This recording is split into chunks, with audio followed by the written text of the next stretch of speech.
This time on 20 Minutes into the Future, John Lebkowski and Scoop Sweeney ask the question, what do a podcaster, a transmedia philosopher, a paleontologist, and a futurist have in common? The answer is Michael Garfield, our guest this time on the Plutopia News Network.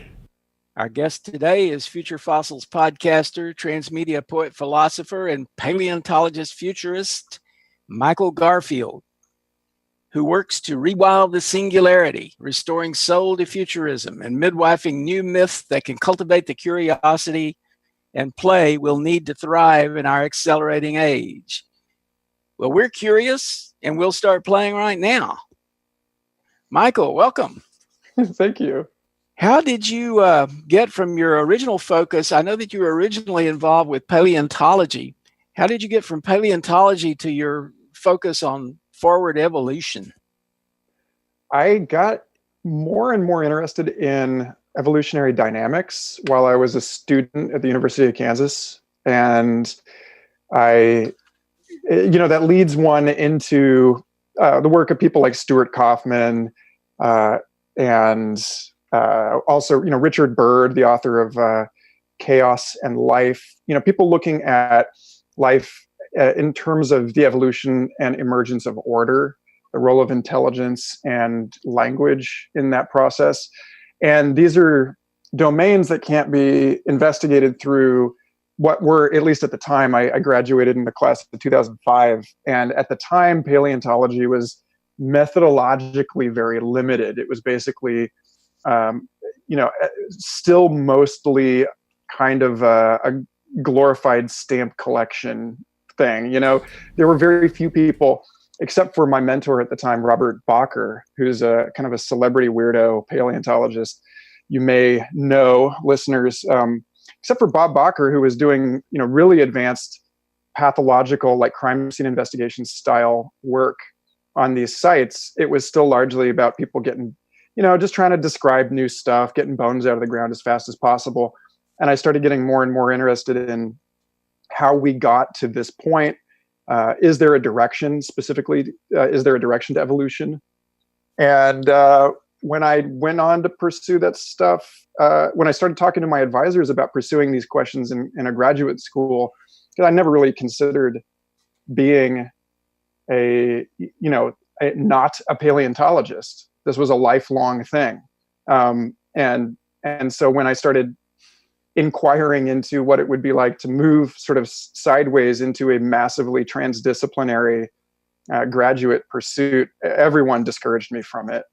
And I just dropped out of the academic world around the same time that I found the writing of Ken Wilber, who, for all of his faults, was a huge inspiration to me and really opened my mind to some of the more transpersonal and big picture dimensions of this stuff, but horribly misrepresented the evolutionary sciences in his work. And so suddenly I felt, like the child of a divorce, right? Trying to translate between these two domains of, integral theory, developmental psychology, complexity, and then going back to the sort of conventional evolutionary discipline, which is that evolution did not exist before DNA, that evolution has no direction.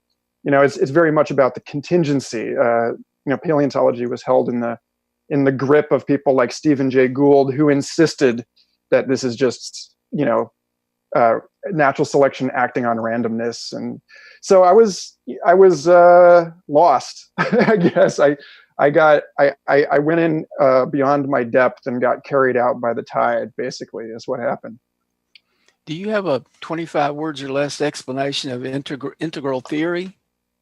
Yeah, integral theory is the study of combining disciplines, not regarding any one perspective as absolute, and they're, basically synthesizing and looking at, multidimensional, multi-perspectival investigations, so I'm already over 25 words. Well, that's all right. I know also that some of the people that I know who were um, who, who were very interested in Ken Wilber's work talked quite a bit about spiral dynamics. Did you happen to work with that at all? Yeah, that whole piece about adult psychological development, and there's a lot of systems. Spiral dynamics is one. Suzanne Cook-Greuter and Robert Keegan at Harvard also do really excellent work in this area, and basically examining structures of consciousness. Anybody who's familiar with like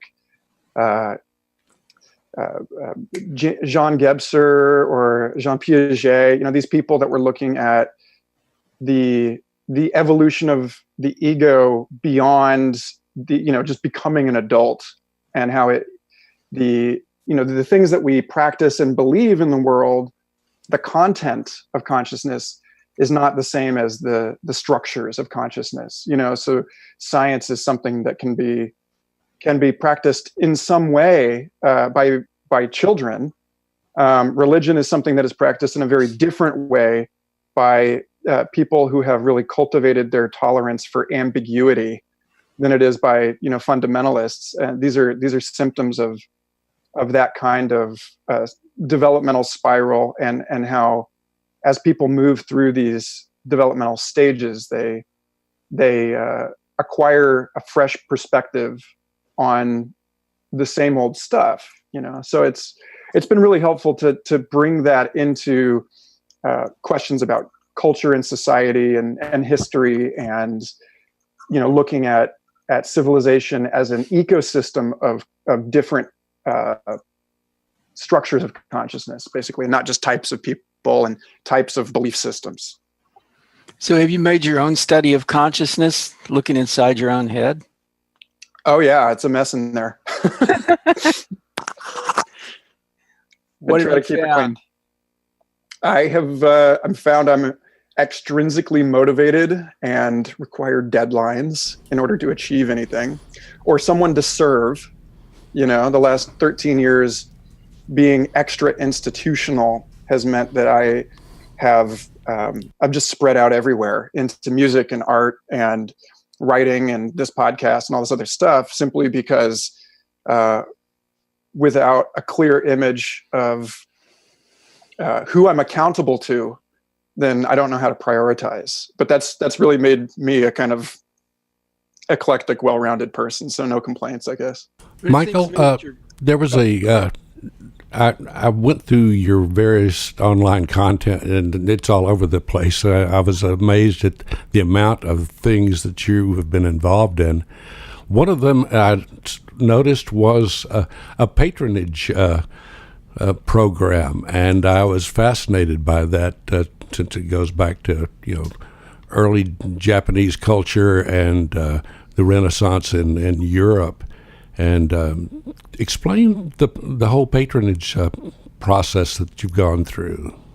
Yeah. Well, I mean, probably a lot of the people listening are familiar with Patreon. That's like patron with an E in there. And I've been using it for a couple of years. I was a late adopter, foolishly. But they're really, I feel as though what we are living through now is it's a renaissance. Ian Golden and Chris Kutarna's recent book, Age of Discovery, makes a really good case that we're living through something that's at the world scale, very much like what was going on during the European Renaissance. And that one of the things that's characterized by this is a movement from the margins to the center, a sort of renewal of culture from the fringes to the core, where the edge of the map becomes the center of the new map. And I think that's really, that shows up in Chris Anderson of TED's idea of the long tail. It shows up in our the growing conversation around non-human forms of intelligence, the so-called wood wide web of interspecies connections that were invisibly underground in a forest. that we're becoming more attentive to the periphery. Doug Rushkoff talks about this also. He calls it fractal noia, where there's no background anymore. Everything has folded into the center of our attention. And it's in this kind of space that I feel like these kinds of lost systems are revived. Terence McKenna talked a lot about the archaic revival. Marshall McLuhan, drawing on McLuhan's work with cultural retrieval. And so a lot of the things that we're seeing now are systems that are coming back to the fore in a networked civilization, are systems that we abandoned in the movement into the sort of fetishism of individual achievement that comes with like the philosophy of John Locke, that kind of thing. That we are independent. That we are motivated from within, and we push out and impose our will on the world. And we just know that that's not even. I mean, it's very simple to take that kind of a worldview apart now, in terms of just acknowledging, where do these desires even come from? I mean, we are in some sense just the focal points of an extremely complex web of influences. And so I think about that in terms of, it's sort of trite, I guess, to talk about the artist not being responsible for their own work, or it not coming through, it not being theirs. And, for me, it's always been more important for me to serve an audience and to serve the conversation that people need, rather than to just, sort of, how would I put that? Sort of a feminine rather than a masculine magical form, where I'm not just imposing my will upon the world, but I'm answering a call.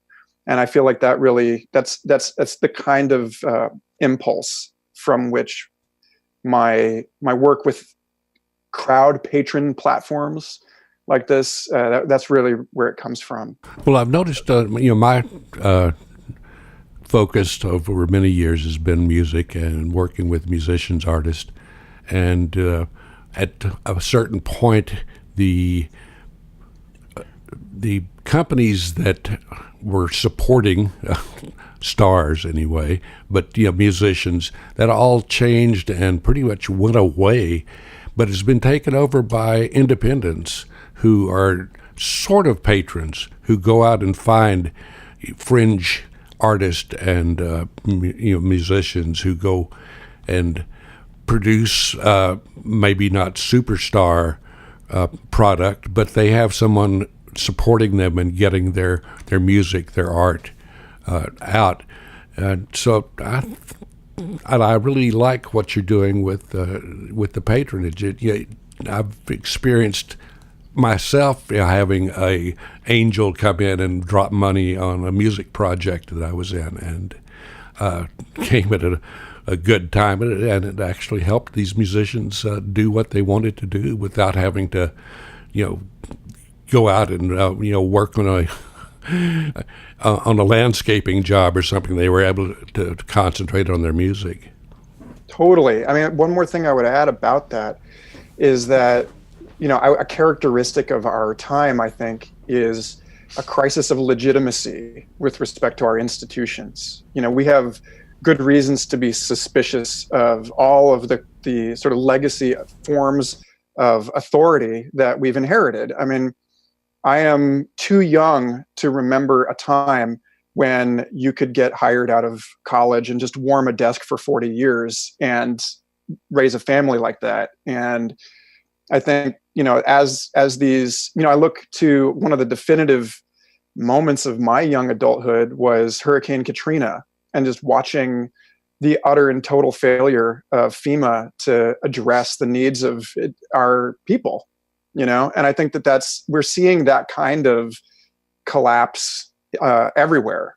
And I think that in a sense, it's as sort of traumatic as it is, it's also really potentially very positive in that it is forcing us back into distributed models of community support and social safety nets that were actually systematically disassembled in the 19th and 20th centuries by this sort of emerging corporate, basically capital corporatism, and just the concerted effort to make us kind of thoughtless, reliant, and non-critical in our participation. The decay of democratic citizenship, that kind of thing. And so I feel like we're coming back into that. You were talking about Renaissance on the one hand, and I think we can all see that in some parts of our lives and in some parts of it's kind of like how it depends a lot on how you slice media, doesn't it? I mean, our heads tend to be full of the bleak politics of the moment if we slice media one particular way. And, I kind of question, should we just ignore that stuff? And are we trying to find a different track? And is it not a little bit chaotic? And is there some way that we can sort of pull it together and get a trajectory that's more healthy and positive? Well, one of the things that was really impressed upon me as a student of integral theory was that no one perspective is sufficient. And especially when we're talking about problems on the scale of a planetary culture, no one perspective is going to answer the needs of that complexity. So, when it comes to something I really try to accomplish with my show, and I'm writing this book, How to Live in the Future, which is basically a book length attack on utopianism and dystopianism, and this notion that when I was in school and we were asked to argue for one or another different species concept, what is a species? Is it two animals that will mate together? Well, some of them mate together in the lab, but not in the wild. Some mate in the wild, but not in the lab. Every definition that we would use to draw a line between categories doesn't work in some real world situation. And so it's not to just completely jettison that. It's about knowing when certain definitions are appropriate, and knowing when it's a good idea to talk about how things are getting worse, how we are, what we are losing, what we are paying in exchange for all of the benefits of modernity. And then sometimes it's a really good idea to remind ourselves when we're flirting with despair, which is very, very easy to do these days. It's important to remind ourselves about how far we've come and how much we have left to accomplish, and how likely that is that we will accomplish those things. And I'm really in favor of knowing when to wield the both of those tools. But my old grad professor Sean Hargens used to say, things are always getting better, things are always getting worse, and things are always already perfect, in that sort of absolute Zen koan sense. Well, we think and talk a lot about the future, which is not real. I mean, we're constantly trying to decide what reality we want to create. Those of us who tend to be somewhat future focused and hope to have some influence on that.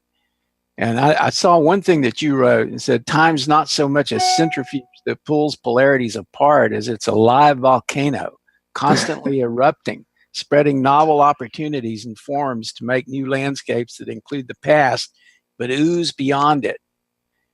So, we really don't have much control. There really is that sense of a kind of chaotic, explosive, volcanic,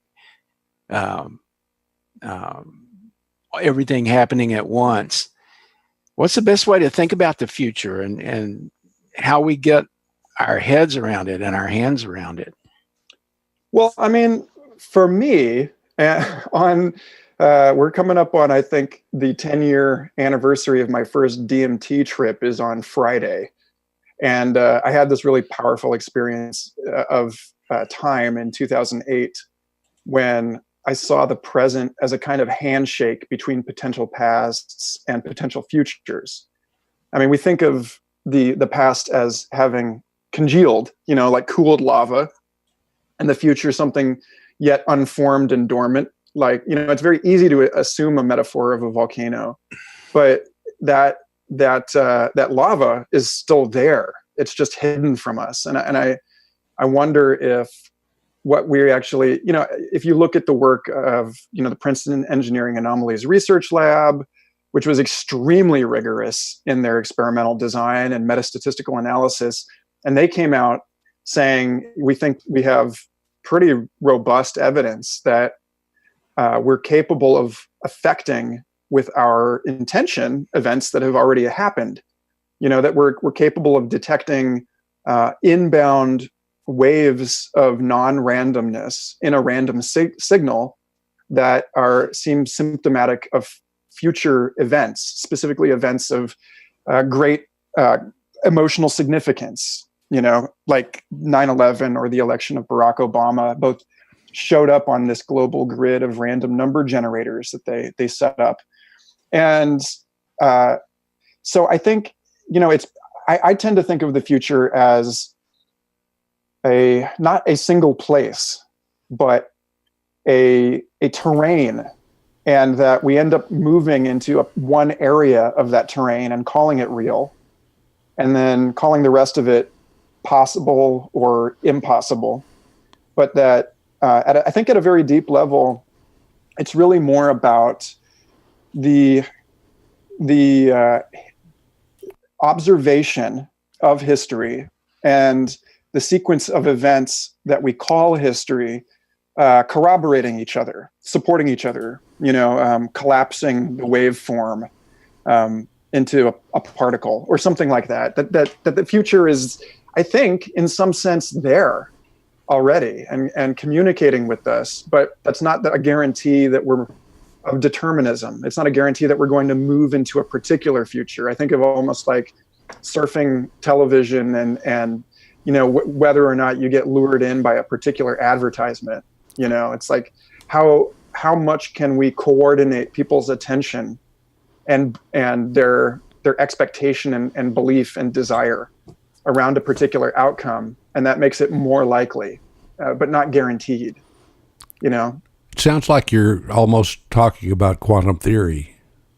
Yeah, I think that, again, I think that there's the what we experience as the real or the actual is really only a very, very, very tiny piece of the possible. And it may be that the possible is real from another point of view. So So measuring or observing the future changes it. Or that it makes it, that it changes, that it may push us onto a new rail, let's say, that we move through, I tend towards the multiple universe interpretation of quantum theory, because it seems to me that what physicists are looking for is the simplest equation that will explain the cosmos, then it's going to be simpler to have an equation that says everything exists than some things do and some things don't. And then it's just a matter of asking how we can design investigations to understand what the relationships are between what we know as actual and what we know as what we call merely possible.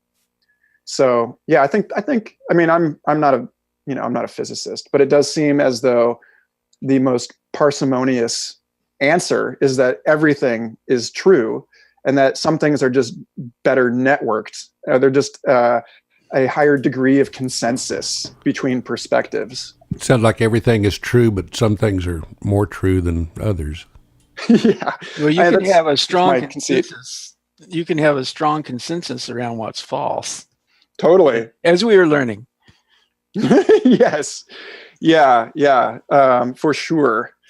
But I don't, in that sense, I'm not so much talking about, and this is where it gets kind of tricky. I'm not so much talking about what I believe as, what is my embodied reality, like that you can't really, you can kind of not believe in gravity, but gravity is still going to act on you.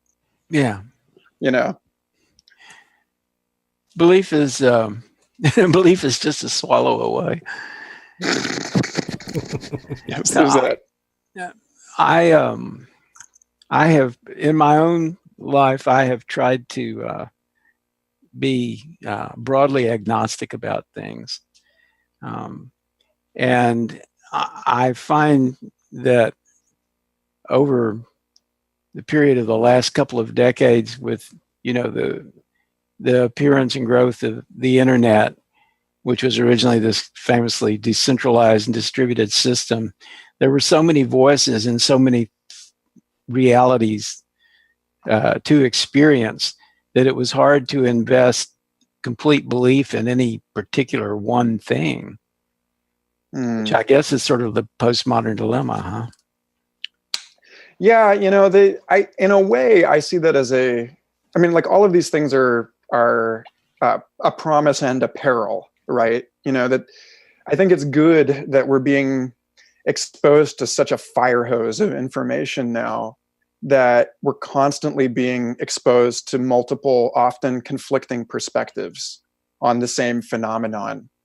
And, when complexity theorist Francesco Varela in the 70s, as a member of the Lindisfarne Association, gave a talk about his time in Chile. He was from Chile, and he was there to witness the Chilean Revolution in 1973. And he said that in the days leading up to that revolution, you would turn on the radio, and one channel would tell you that it was raining outside, and another channel would tell you that it was sunny outside. And that, that he saw, even in the 70s in the United States, the opening of a rift between people's realities, and that, that this was sort of indicative of a pending metamorphosis in the culture, and I think that in a way that this is it's a good, it could be a good thing, although right now it feels just, mostly awful. But that we need, that this seems like a necessary developmental step in the life cycle of a social superorganism as it moves into a new configuration. And I think in our case, it's helping disabuse us of our fundamentalism, of our stuckness in what Robert Anton Wilson called our reality tunnels. It's moving us into a space of ambiguity, which developmental psychologist James Fowler, in his book Stages of Faith, said that tolerance for ambiguity is a symptom of a developed ego, of wisdom. And I think that, maybe as things get more and more ambiguous, that we will get more and more critical by necessity. We will, that we're learning to reason and to navigate the what Richard Doyle called the info quake, with much more nuance, because we can't just rest on the absolute authority of a sacred text or of our so-called five senses, which is like, we have more than five senses. Like, who came up with this crap? So yeah. Well, maybe we devote ourselves to theater, really. Like, I was hearing recently in a couple of different contexts about these Donald Trump rallies that have become so common, where you have a lot of people sort of like cheering him on. And apparently those people don't really believe much of what he's saying, and they don't necessarily get behind it once they've walked away from the whatever venue where the rally is held. But it's like theater. It's like a highly participatory kind of theater where he's sort of creating an excitement in them that feels very positive, but it's not necessarily true that they buy into the the arguments that he's making, or but they like him. I mean, they like him, and they even trust him, even though they know he's not telling the truth. And I think part of that is that tolerance for ambiguity that you're talking about, and part of it is, the sense that people do want to have somebody who will like tell them something with some degree of certainty, and that they'll just kind of go along with it. Oh yeah, the future shock is the other side of this. I mean, what you're just describing is the shadow form of this, where William Irwin Thompson talked about this in the 90s in his book, The American Replacement of Nature, and about how television changed the American political process permanently and for the worse, because suddenly people were voting on whether they liked the look of the candidate. That this is how movie stars get elected president, and that it became that's the moment that the television's penetration of American society is the moment where we stopped voting on issues and started voting on appearances. And when everything, Stuart Brand said, when change happens, or when progress happens fast enough, it stops being progress and starts being change, and people want it to stop, and that change has this sort of, depending on who you are, especially, in these, that change is threatening if it challenges what you're already comfortable with, and so it's without the proper social support systems in place to encourage people down the path of developing the ability to reason and to navigate, what Howard Rheingold calls net smarts, right? The ability to navigate this mess.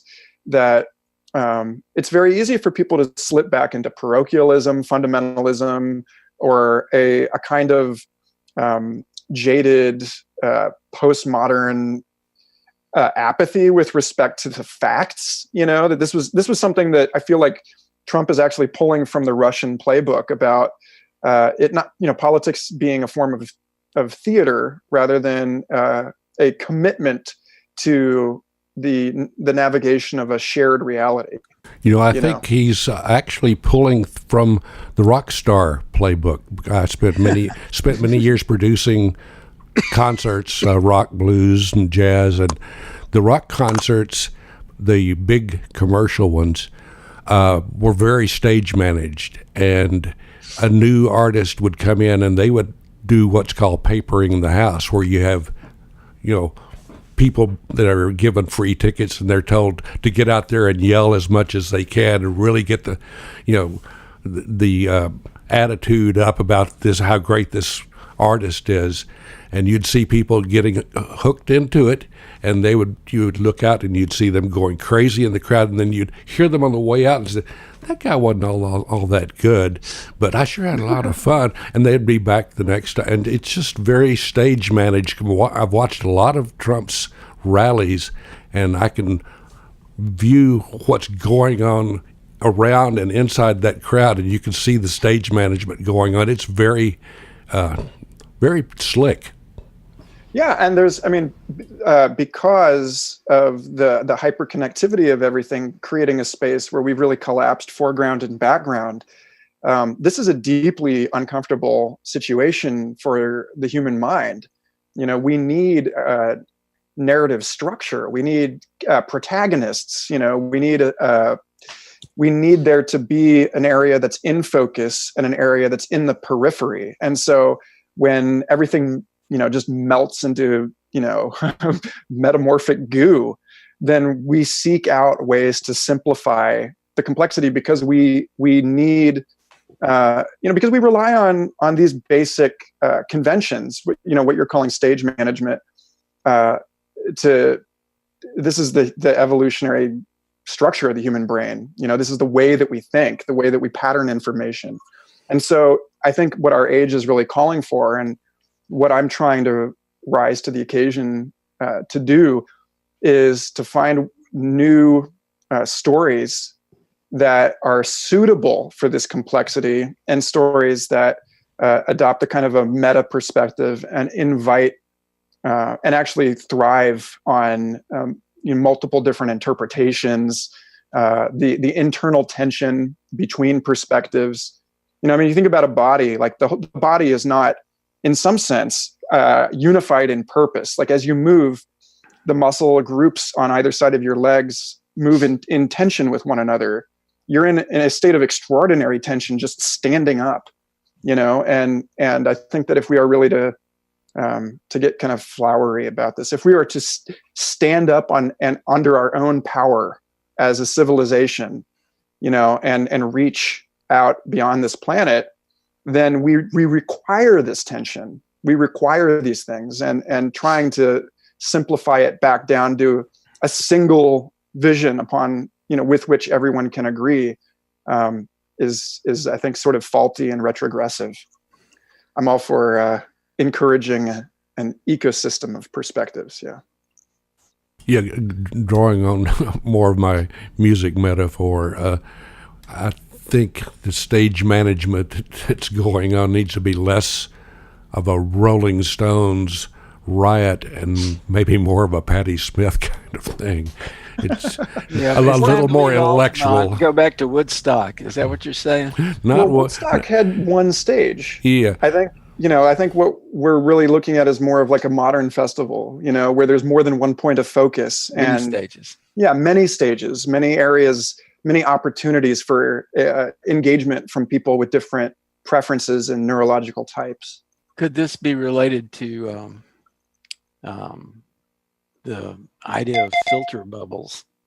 Isn't there a risk of people filtering themselves into realities that are so far removed from all the other realities that there's, we sort of lose the sense of the whole and the sense of communication, the sense of holding together? I mean, I know there was a downside, like in the era of the last century, when I was growing up, when Scoop was growing up, there was such a consistency of the presentation of reality through media and through the channels we had available to us to sort of feed into our heads.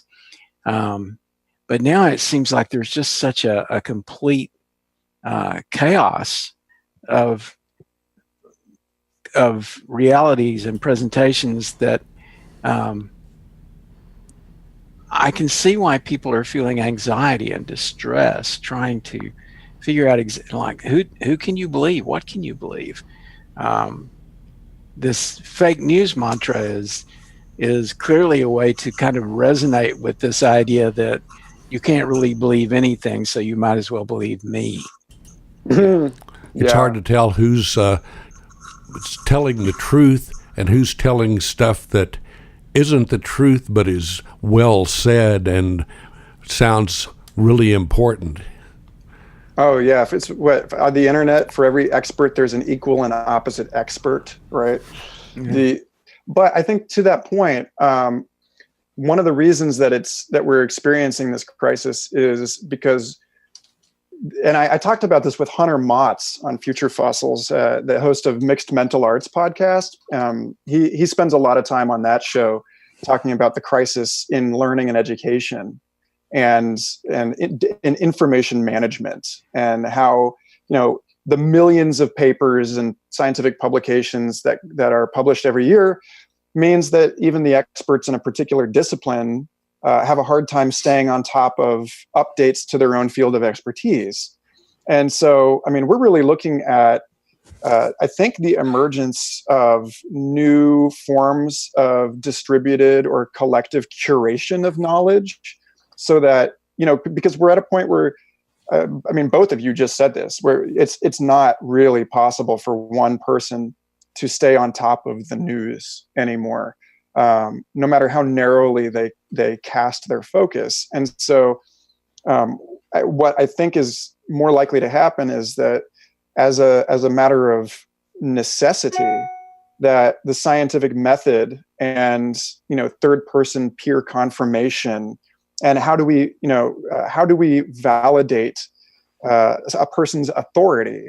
How do we delegate our own decision making to someone that we trust? In terms of like liquid democracy and delegated proof of stake, to borrow a term from the crypto world, that these things are starting to erect new structures where we can arrive at sort of provisional and constantly shifting, but true but flexible perspectives on things. That we can, rather than just talk to an expert. It'll be, well, the experts here are these new systems which explain to people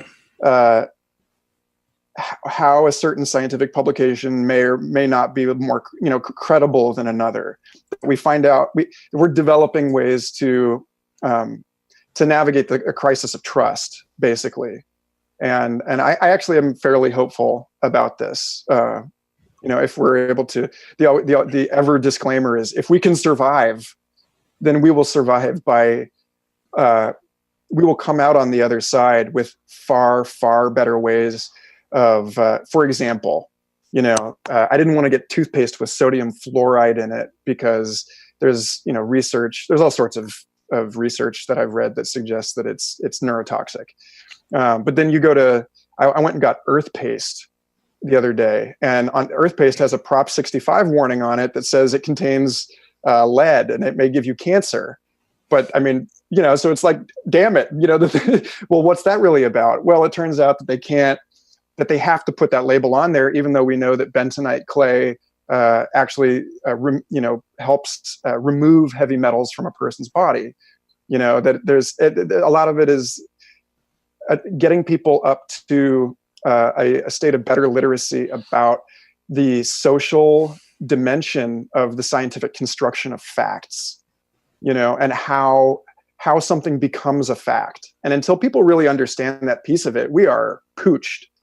And until we can elicit some kind of trust in some sources. I mean, what are the trusted sources? And right now, I don't think there's a high degree of trust in any, say, like institutional sources of information. I mean, who do you trust? That's a good question. I mean, again, the problem is it's like, there's a lot of people that I'm willing to listen to when it comes to their authority and their expertise. But I think it's important to also remember, I'm fond of pointing people towards this TED Talk called "You Have No Idea How Wrong You Are," where he says, the 95% of anything that human beings have ever believed was eventually overturned.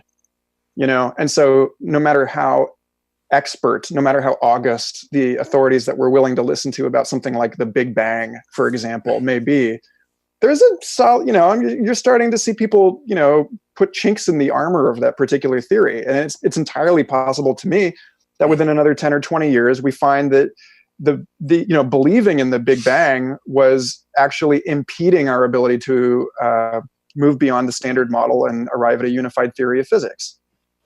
So you got to take this stuff with a little bit of a lightheartedness, a boulder of salt. Yes, a boulder. A large, yeah. Well, I think it could be that reality is fluid and that belief is misguided.